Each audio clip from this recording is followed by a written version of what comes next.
they say? Creativity is 1% inspiration and 99% desperation. It's good if you can. I don't know if the opportunity's there so much for you, and maybe it is. But we would, if you can be part of a creative team that sticks together for a long time, that's always good. And in comics, it's increasingly unusual for a writer and an artist combination to work together for many years. Robots in Disguise and More Than Meets the Eye are fortunate in that respect because the core creative teams have been there for nearly. Well, we're about to enter year 4. I'm very lucky, Well, Alex was going to be here this weekend, but he couldn't come in the end. I think he and I, we've got to know each other creatively much better, of course, as we've done issue after issue. That means that actually the scripts can become less detailed sometimes.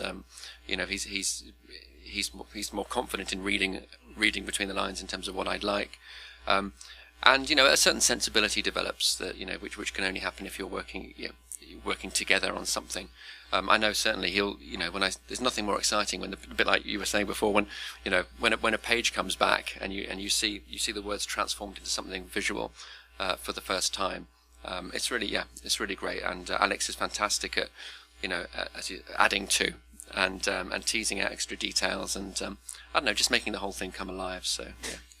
I really miss that in comics. I really miss the ongoing creative teams. It used to be a big deal when a comic would change artists, and at Marvel, it's like next issue, a new writer, a new artist, a whole new direction, and that'd be kind of exciting and frightening at the same time. It's like, are they going to ruin my favorite book? But the idea was that you had an artist and a writer, and that was the team on the book, and it would give the book its own kind of character. It would give it its own vibe. And yeah, when you have a team that's working together a lot, you get something organic that's alive that you don't get when you keep switching people around. And there are times where you see these stories that, trade paperback stories. And I don't like when comics are written toward the trade paperback. The story should really be as long as the story wants to be, and it shouldn't be written toward a release date for a book. But unfortunately, the way the industry works now, the business model has changed. You don't get the issues aren't sold at 7-Eleven or a luncheonette like when I was a kid.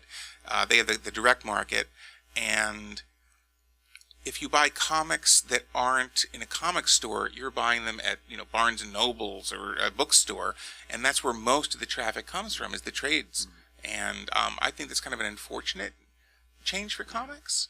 But the thing is, sometimes you'll have these trades where there'll be like 2 or 3 different artists. And it's like, if you're going to give me a story, give me a story with like one set of voices. It just feels like it's just patched together. And there have been times where at Marvel, like during the Avengers, back when I was growing up, they had these big epic stories. And at one point, they changed artists in the middle of one of these epic stories, and I'm like, you just shifted everything around. It doesn't feel magical anymore, and it doesn't feel cohesive anymore. You want a consistent voice. Yeah, imagine if the animation style changed, in part 3 or something, and it would. You know what it would be like? It would be like if they sent an episode to one company for the first 2 acts and a different company for the 3rd act, and you'd really see a difference in the animation. And you can tell the difference between studios, because some of these shows that you're seeing, particularly in 2D animation, are going to several different animation studios in different countries, and you can tell from episode to episode oftentimes, and you really should never be able to tell, but you can tell sometimes when okay, this went to the A team at the A studio. But if they were to do that within an episode, you'd know immediately, and it would just be the most jarring thing possible. And to the extent that it sort of, no matter how strong the authorial voice, it's still jarring and discordant, And you could have two equally fantastic artists. It's not about whether one's better than the other, but I mean the fact is that they're different. And if their style, as you say, if you switch styles midway through a storyline, even if the same writer's behind it, it feels jarring, as you say. Yeah.